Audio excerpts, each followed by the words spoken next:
यही ललन बाबू हैं जो सीबीआई के मामला में लालू प्रसाद पर एफआईआर की और लालू प्रसाद को जेल भेजवाने में ललन बाबू और शिवानंद तिवारी जी थे। और आज बेचैन क्यों हो रहे हैं? आप जब पवित्र हैं तो जान। देखिए, ललन बाबू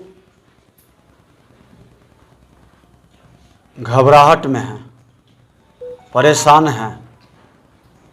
और अकेले ललन बाबू घबराहट और परेशानी में नहीं हैं। सत्ता में जो लंबे पीरियड तक सत्ता का सुख भोगे हैं, आज जिस दल से आते हैं उस दल के अंदर एक बेचैनी बढ़ गई है। आरजेडी में विलय की जब से चर्चा चली है जदयू की, जदयू के कई विधायक जदयू छोड़ने के लिए मन मिजाज बना रहे हैं और वो आरजेडी के जंगल राज से गुंडा राज तक की सफर को स्वीकार नहीं रहे हैं। यही ललन बाबू हैं जो सीबीआई के मामला में लालू प्रसाद पर एफआईआर की और लालू प्रसाद को जेल भेजवाने में ललन बाबू और शिवानंद तिवारी जी थे। और आज बेचैन क्यों हो रहे हैं? आप जब पवित्र हैं तो जांच होने दीजिए, केंद्रीय एजेंसी को सहयोग करिए। दुखद और दुर्भाग्य है कि संवैधानिक संस्थानों पर इनका विश्वास अब नहीं रहा, क्योंकि इनकी संगति भ्रष्टाचारी और अपराधी को संरक्षित करने वाले जंगल राज के पुरोधा के साथ हो गया। इसीलिए बेचैनी है। लेकिन घबराइए नहीं, लाल किला से देश के प्रधानमंत्री ने कहा है कि भ्रष्टाचार मुक्त भारत बनेगा। और आप तो जेपी के शिष्य हैं। जयप्रकाश नारायण जी ने भी कहा था कि जाति विहीन समाज बनाना है, भ्रष्टाचार मुक्त राष्ट्र बनाना है। और आप जातीय उन्माद पैदा करने के लिए कभी कहेंगे जातीय जनगणना, कभी कुछ ये सब वातावरण बना के एक सहानुभूति सत्ता के लिए एक माहौल खड़ा करना चाहते हैं। लेकिन अब बिहार की जनता उस उन्माद से 32-33 साल बड़े भाई छोटे भाई के नेतृत्व में गुजार चुका है, ठगा चुका है, अब नहीं ठगाएगा। सर, ये भी खबरें सामने आ रही है कि सर ईडी की कार्रवाई के बाद अब बिहार सरकार अपनी एजेंसियों से भी बीजेपी के कई मंत्रियों के खिलाफ जांच करवाएगी, ये खबरें आ रही है। आप कराएं, किसने रोका है जांच कराने से?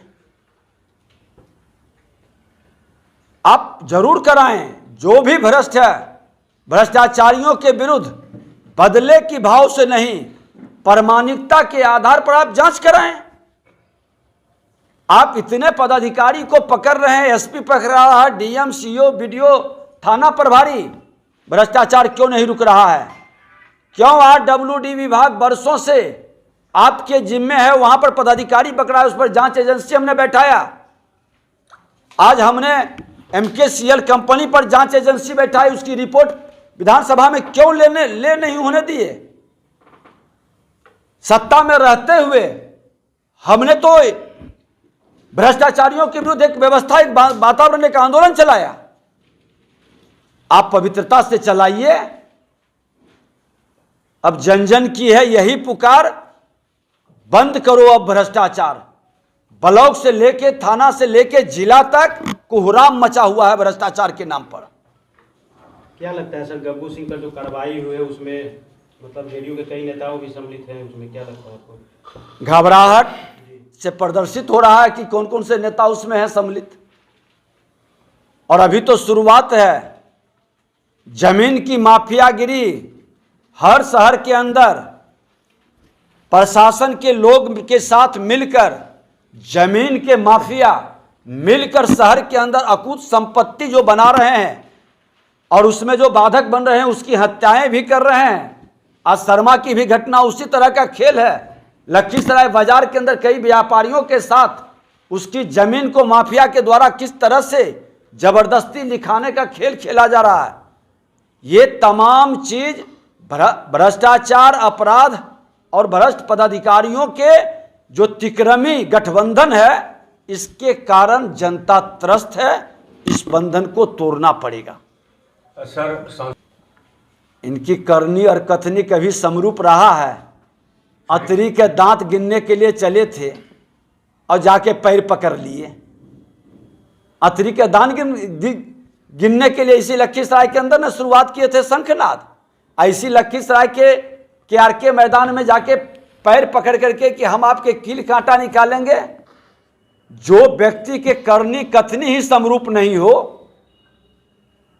वो व्यक्ति जो देश के प्रधानमंत्री और विश्व के अंदर भारत की प्रतिष्ठा बढ़ाता है और जिसका एक मिशन सोच है कि सबका साथ सबका विकास, मां भारती के सभी संतानों के हित में जो काम करने का संकल्प लेता है, उस व्यक्ति पर सूर्य को थूकने के समान है।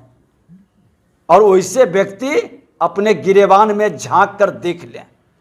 सर बिहार में या देखिए, भारतीय जनता पार्टी खुलकर चुनाव की मांग करती है और अति पिछड़ा को आरक्षण दे सरकार। ये सरकार की मंशा है, ये षड्यंत्र के तहत खेला है कि कोर्ट के निर्णय को नहीं मानो, चुनाव रुक जाएगा, उसके बाद 2, 4, 6 महीने साल भर तक रुका रहेगा। उस विभाग के मंत्री तेजस्वी यादव जी हैं, फिर उस विभाग के अंदर 12 न्यारा करने का आनंद प्राप्त होगा। प्रतिनिधियों को वंचित करने का खेल खेला गया है और इस खेल में राजद के साथ जदयू की मिली भगत है। 17 तारीख को भारतीय जनता पार्टी सभी शहरी निकाय क्षेत्रों में धरना पर बैठेगा और खुल करके अति पिछड़ा का बेटा तमाम प्रतिनिधि जो खड़ा हुए उसके आर्थिक, शारीरिक, मानसिक नुकसान की भरपाई सरकार करे, क्योंकि सरकार की लापरवाही, गैर जिम्मेदारी के कारण ये चुनाव रुका है। आज बताइए, बिना जातीय जनगणना की बात करते हैं, मध्य प्रदेश में, महाराष्ट्र में, गुजरात में आयोग बना कर करके कोर्ट के निर्देश का पालन करके चुनाव हुआ। कहां चुनाव रद्द हुआ? आप क्यों नहीं कर रहे हैं? अभी भी कह रहे हैं मैं सुप्रीम कोर्ट जाऊंगा। अरे आप आयोग बना करके उसके निर्देश का पालन करिए जो दूसरे स्टेट में हुआ है और चुनाव जल्द से जल्द करा दीजिए। सुप्रीम कोर्ट गई है सरकार कहने के लिए, बरगलाने के लिए, फिर कुछ 2, 4, 6 महीना साल भर खिंचाएगा। जब और दूसरा स्टेट इस तरह की व्यवस्था बनाई है तो क्या आपको तकलीफ है? क्योंकि आपकी मंशा साफ नहीं है। आप हमेशा लोगों को बरगला रहे हैं। बड़े भाई छोटे भाई मिलके बिहार के लोगों को बेवकूफ बनाए। अब उनका चेहरा उजागर हो चुका है और भारतीय जनता पार्टी खुल करके इन भ्रष्टाचारियों और अपराधियों को संरक्षित करने वाले लोगों का नकाब हटाएगा और इनका पोल खोल, इन्हीं का पोल खोल दिया है। अब इनको से कोई ठगाने वाला नहीं है। हुआ व्यवसायी लोग दहशत में, क्या कहेंगे? मैंने कहा कि प्रशासन के लोग इस पर सख्ती से कार्रवाई करें। इनका जो सुरक्षा आम लोगों की होनी चाहिए, उससे भटकाव होकर दारू बालू और गाड़ी तक सिमट के रह गया। इस व्यवस्था के कारण अपराध और क्राइम बढ़ रहा है और इसको रोके और नहीं रुकेगा तो फिर ऐसे भ्रष्ट पदाधिकारियों के विरुद्ध हम लोग अभियान चलाएंगे। उपचुनाव सर, 2 सीटों पे उपचुनाव हो रहा है, क्या है बीजेपी? पूरे हम दोनों जगह नॉमिनेशन में भी गए, पब्लिक के विचारों को सुने हैं।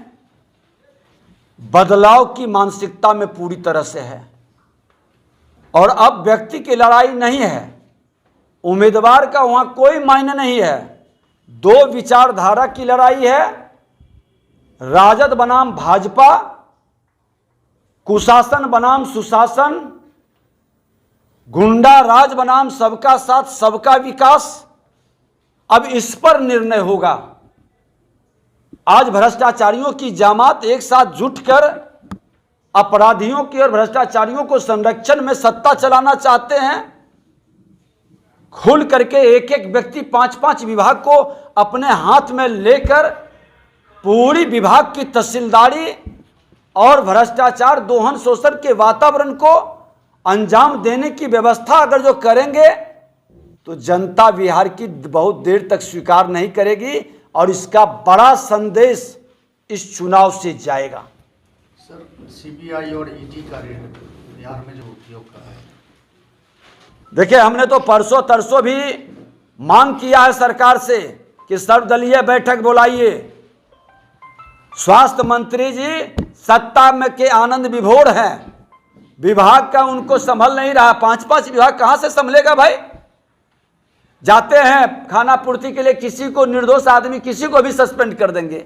अरे आप विभाग के अंदर जो आपकी अव्यवस्था अनियमितता है और जो आपने कमेटी गठित किया है फाइलों में, उसको जमीन पर उतरवाइए, उसकी प्रॉपर मॉनिटरिंग करिए, समय दीजिए विभाग के अंदर। जिस तरह से ये महामारी के रूप ले लिया है, लोग दहशत में है, हर घर के अंदर डेंगू का पेशेंट आज है, दवा का छिड़काव नहीं कर रहे हैं, आप फॉक्सिंग के नाम पर खाना पूर्ति करवा रहे हैं, आपके पास न ब्लड बैंक में ब्लड है, न प्लेटलेट्स है, न इस तरह के उचित जांच की किट है। ये तमाम कमी की समीक्षा नहीं कर रहे हैं, उसकी व्यवस्था न बना रहे हैं। डेंगू तो कोई पहली बार नहीं आया, हर साल आता था। क्या इतना भयावह स्थिति में डेंगू फैला था क्या पिछले बार? इस बार सरकार की नाकामयाबी और लापरवाही के कारण डेंगू का ये वातावरण बना है। देखिए, हमने तो परसों तरसों भी मांग किया है सरकार से कि सर्वदलीय बैठक बुलाइए। स्वास्थ्य मंत्री जी सत्ता में के आनंद विभोर हैं, विभाग का उनको संभल नहीं रहा। 5-5 विभाग कहां से संभलेगा भाई। जाते हैं खाना पूर्ति के लिए, किसी को निर्दोष आदमी किसी को भी सस्पेंड कर देंगे। अरे आप विभाग के अंदर जो आपकी अव्यवस्था अनियमितता है और जो आपने कमेटी गठित किया है फाइलों में, उसको जमीन पर उतरवाइए, उसकी प्रॉपर मॉनिटरिंग करिए, समय दीजिए विभाग के अंदर। जिस तरह से ये महामारी के रूप ले लिया है, लोग दहशत में है, हर घर के अंदर डेंगू का पेशेंट आज है, दवा का छिड़काव नहीं कर रहे हैं, आप फॉक्सिंग के नाम पर खाना पूर्ति करवा रहे हैं, आपके पास न ब्लड बैंक में ब्लड है, न प्लेटलेट्स है, न इस तरह के उचित जांच की किट है। ये तमाम कमी की समीक्षा नहीं कर रहे हैं, उसकी व्यवस्था न बना रहे हैं। डेंगू तो कोई पहली बार नहीं आया, हर साल आता था। क्या इतना भयावह स्थिति में डेंगू फैला था क्या पिछले बार? इस बार सरकार की नाकामयाबी और लापरवाही के कारण डेंगू का ये वातावरण बना है।